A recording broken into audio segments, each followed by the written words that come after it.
Answer की आपको देख के पता चल जाएगा कि क्या आपको क्या लिखना है और क्या नहीं लिखना है। तो चलिए वीडियो को शुरू करते हैं।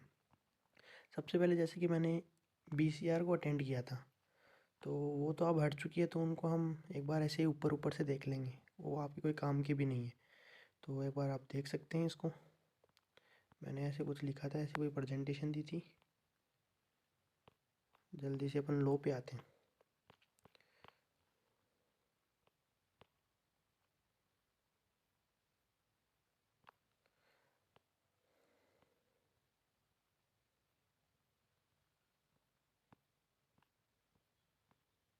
हाँ, तो यहाँ से अपना होता है लो का सेक्शन शुरू।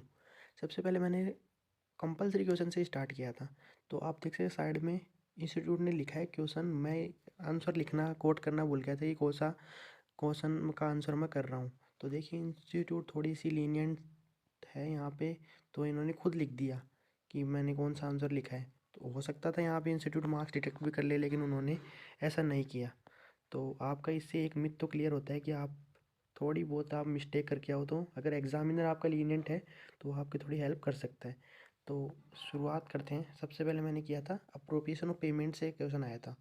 तो उसमें मैंने लिखा है, देखो, हैज पर the provision of the section Indian contract where there is a payment of the several debt due on the different date, then the payment shall be appropriated as per the section। देखो मैंने section भी coat किए हैं यहाँ पे 59, 60 और 61। फिर आप आगे पढ़ सकते हैं मैंने क्या क्या लिखा है। और मैंने ये पूरी बुक की लैंग्वेज लिखी है इस क्वेश्चन के अंदर। तो फिर ये कुछ इसका कंक्लूजन है, आप इसको एकदम आराम से पढ़ सकते हैं। मैंने कैलकुलेशन करके दिखाई है। तो इस क्वेश्चन के अंदर मेरे को पूरे 4 नंबर का क्वेश्चन था, और मैंने इस यहाँ पे सेक्शन सब कुछ कोट किया, इसीलिए मेरे को 4 में से 4 मार्क्स मिल गए। तो फिर अगला क्वेश्चन था अपना holding subsidiary and government company का। तो इसके अंदर मैंने क्या किया, एक तो कंपनी पूछी थी सब्सिडरी, एक गवर्नमेंट कंपनी। इसके अंदर मैंने गवर्नमेंट वाला तो आंसर सही लिख दिया, और सब्सिडरी का मैं लिखना भूल गया। प्रोविज़न मैंने नहीं लिखा, और कंक्लूजन भी नहीं लिखा। तो यहाँ इसी कारण से मेरे को यहाँ पे 2 नंबर मिले 4 में से अंदर। और वैसे आप इसका प्रोविज़न भी देख सकते हैं, मैंने बुक की लैंग्वेज ही यूज़ की है, और सेक्शन भी कोट किए हैं, 2 सब सेक्शन 45 गवर्नमेंट कंपनी। इसी कारण देखो मेरे को 10 के बी 1 के बी में 2 मार्क्स मिले, जो 4 नंबर का क्वेश्चन था। फिर आते हैं अपन 1 के सी के अंदर। ये था इम्प्लाइड वारंटीज़ का क्वेश्चन। इम्प्लाइड वारंटी 4 थी। मैंने फिर अगेन यहाँ पे देखो सेक्शन मैंने कोट किए हैं। Section 14, even though sub section भी कोट किया है, सेक्शन 14 सब सेक्शन बी, और चारों की चारों मैंने इम्प्लाइड वारंटीज़ यहाँ पे एकदम अच्छी तरीके से लिख दी है। लेकिन फिर भी मेरे को यहाँ पे सेक्शन लिखने के बाद भी मेरे को यहाँ पे 4 में से 3 मार्क्स मिले हैं, जो है कि अच्छे खाए, इतने बुरे भी नहीं है। लेकिन पूरे 4 में से 4 तो मिल भी नहीं सकते। देखो आप कितने बुक की लैंग्वेज लिख दो। फिर आता है इम्प्लाइड अथॉरिटी का question. As per the provision section 9, again मैंने सेक्शन कोट किए हैं। और implied authority is authority to bound the firm. और फिर आगे देख सकते हैं, फिर इसकी 6 कंडीशन थी, वो मैंने पूरी 6 की 6 कंडीशन लिख दी, देख सकते हैं आप। ये क्वेश्चन शायद 6 मार्क्स का था। इसके अंदर मेरे को मिले हैं, कितने मिले हैं, 4 नंबर मेरे को इस क्वेश्चन के अंदर मिले, जो कि अच्छे हैं। फिर अपन आते हैं 3 के बी में। ये था offer and invitation to offer का 3 नंबर का क्वेश्चन था। इसके अंदर देखो मैंने आपको, देखो क्या करना है, कॉपी से कुछ सीखने को मिल रहा है आपको। ये इंपॉर्टेंट वर्ड हाईलाइट कर देने, जैसे इनविटेशन टू ऑफर है, act president to an offer, मैंने यहाँ पे हाईलाइट किया है और सेक्शन के साथ कोट किया है। तो आपको इसकी थोड़ी सेक्शन लिखने का थोड़ा बहुत तो फ़ायदा मिल सकता है आपको।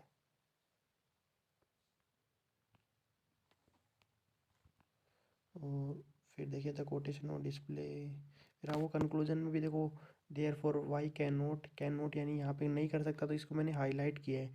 तो ये एग्जामिनर को आपको दिखना चाहिए कि आपने क्या लिखना चाहते हो। फिर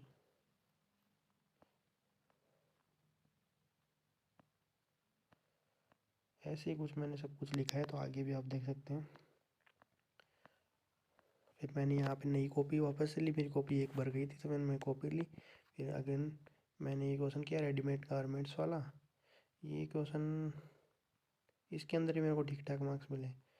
फिर अपना था, हाँ, इस क्वेश्चन के अंदर मैंने एक्सपेक्ट नहीं किया था कि भाई इंस्टीट्यूट मेरे इतने कम मार्क्स देगा, क्योंकि मैंने सेक्शन भी लिखा है और सब कुछ बुक की लैंग्वेज लिखी है। देखो, it is the right to retain the possession of the goods and refuses to deliver them until the price has been paid और टेंडर्ड।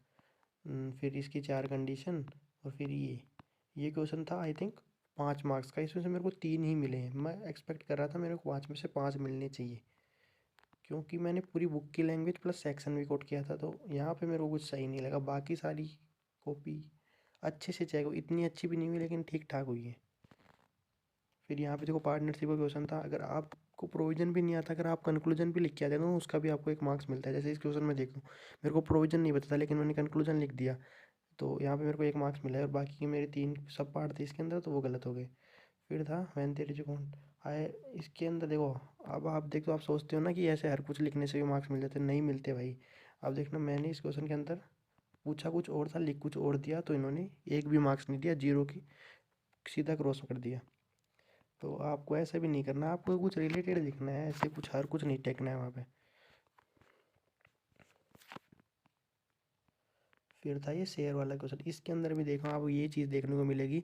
पूछा था preference share capital and equity share capital के बारे में। मैंने authorised share capital, issued share capital and बाकी के सारे लिख दिए। तो इससे यहाँ पे देखो मार्क्स नहीं मिलेंगे ऊपर वाले क्वेश्चन में। इसके 2 सब पार्ट थे, उस सेकंड सब पार्ट में मेरे को मार्क्स मिले प्रेफरेंस शेयर कैपिटल में। बाकी ऊपर इक्विटी शेयर कैपिटल लिखनी थी, वो मैंने लिखी नहीं, तो इसलिए ये क्वेश्चन 6 नंबर का था। मेरे को इसमें से 2 ही मार्क्स मिले। आप जितना लिख के आओगे आपको उतने ही मार्क्स मिलने हैं। फिर अगला क्वेश्चन था, इसके अंदर ही मैंने एक्सपेक्ट नहीं किया था कि भाई मेरे को इतने कम मार्क्स मिलेंगे। बाकी मैंने ठीक ठाक लिखा है। ये question मियर silence is not fraud वाला था, तो 1 मार्क्स दिया है इसके अंदर। ये अभी क्वेश्चन देखो कितने नंबर का था, आई थिंक 5 नंबर का था। इसके अंदर से 1 मार्क्स इतना लिखने पे, तो यहाँ पे मेरे को थोड़ा ठीक नहीं लगा। और फिर था ये 6th का बी। अब देखो, इसके अंदर मैंने सब कुछ लिखा है, modes of settlement of account settlement और लॉस और deficiency of the capital. First सबसे पहले प्रॉफिट में से, फिर पार्टनर्स कैपिटल में से, लास्टली ये जो भी है। तो इसके अंदर भी देखो मेरे को 2 मार्क्स मिले हैं। ये क्वेश्चन था 5 या 6 नंबर का क्वेश्चन था, इसके अंदर 2 मार्क्स, जबकि मैंने सारे पॉइंट लिखे हैं। तो इसके अंदर 3 मार्क्स तो मेरे को देने चाहिए थे। अब इतनी भी लीनियंट इंस्टीट्यूट नहीं हो सकता देखो। अब फिर एक इनएक्टिव कंपनी का क्वेश्चन था, इसके 3 नंबर का था, इसके अंदर मेरे को ठीक ठाक मार्क्स 2 मिले। तो ऐसा ही कुछ था मेरा रिजल्ट, कॉपी सॉरी। तो अब इसके अंदर देख सकते हैं, पहले कंपल्सरी क्वेश्चन के अंदर 9 में से 12, 12 में से 9, तो फिर ये है BCR। आप देख सकते हैं ऐसे ऐसे कुछ मेरे को मार्क्स मिले। आपको कुछ ना कुछ सीखने को मिला है। तो लास्ट में कंक्लूड करना चाहूँगा, आपको देखो सेक्शन याद करने हैं या नहीं करने। मैं तो बोलता हूँ आपको याद करने हैं। आपसे जितना हो सके आप इंपॉर्टेंट सेक्शन तो याद करके जाओ, क्योंकि कहीं ना कहीं आपको इसका थोड़ा बहुत फ़ायदा तो मिलना ही का मिलेगा। और आप वैसे अगर आपको नहीं भी याद करने तो भी कोई बहुत बड़ी बात नहीं है। आई थिंक आपको इम्पोर्टेंट सेक्शन तो थोड़े बहुत याद करने ही चाहिए। फिर प्रेजेंटेशन कैसी होनी चाहिए। देखो, मेरी राइटिंग इतनी, अगर आपकी राइटिंग ख़राब है ना तो कोई फ़र्क नहीं पड़ता। देखो, मेरी राइटिंग यहाँ पे कोई इतनी खास नहीं है, देख लो। बहुत ही ऐसे बड़े बड़े मैंने लिखे हैं, तो मेरे को इतनी कोई नहीं है। तो राइटिंग का तो कोई मैटर करता ही नहीं है, आपकी राइटिंग कैसी हो चाहे कैसी भी हो। तो आपको राइटिंग के ऊपर ध्यान नहीं देना है इतना। आपकी जैसी भी राइटिंग है आपको लिखना है, आपको अच्छा लिखना है। अगर आपने मैटर कंटेंट अगर रियल दिया है ना, उसके अंदर सही दिया है, तो इंस्टीट्यूट आपको नंबर देगा। अगर आपने हर कुछ उटपटांग लिख दिया तो आपको नंबर बिल्कुल भी नहीं मिलने वाले। देखो, तो सिंपल सी बात है भाई, आपको करना है कंक्लूजन इतना सा ही है। आपको सही सेक्शन कोट करने हैं, आपको सब कुछ अच्छे से प्रोविजन एकदम सीक्वेंस में देना है। आपको फैक्ट्स कंक्लूजन अच्छे से आना चाहिए। कंक्लूजन अगर कुछ भी लिख के आता ना फैक्ट्स की, अगर प्रोविजन आपको नहीं आता, किसी क्वेश्चन को छोड़ना नहीं है। क्योंकि मैंने यहाँ पे 100 मार्क्स का क्वेश्चन पेपर अटैम्प्ट किया था, तो उसमें से मेरे को देख लो 48 यानी आधे मार्क्स मिले हैं। तो अगर मैं यहाँ पे अगर 70-80 का करके आता तो मैं तो फेल हो जाता। तो आपको यहाँ पे एक ही चीज़ सीखने को मिलती है कि आपको ना पेपर पूरा अटेंड करना है। 100 नंबर का आता है तो 100 नंबर का पूरा पेपर अटेंड करो। इंस्टीट्यूट कहीं भी ना एक ना एक पेज पे अगर 1 नंबर भी देगा ना आपको, अगर 40 पेज आपके भर के आ गए तो फिर भी आप पास हो जाओगे। देखो, मैंने यहाँ पे 40 पेज भरे हैं। तो अगर आपको ये एग्जामिनर 1 पेज पे 1 नंबर भी देने को आएगा ना, तो आप इजीली पास हो जाओगे। तो अपना मेन मोटिव तो वैसे पास होना ही है। तो आपको देखो इतना ही है। तो वीडियो को ख़त्म करते हैं। अगर आपको वीडियो अच्छी लगी हुई तो आप लाइक करें, शेयर करें, सब्सक्राइब करें। धन्यवाद।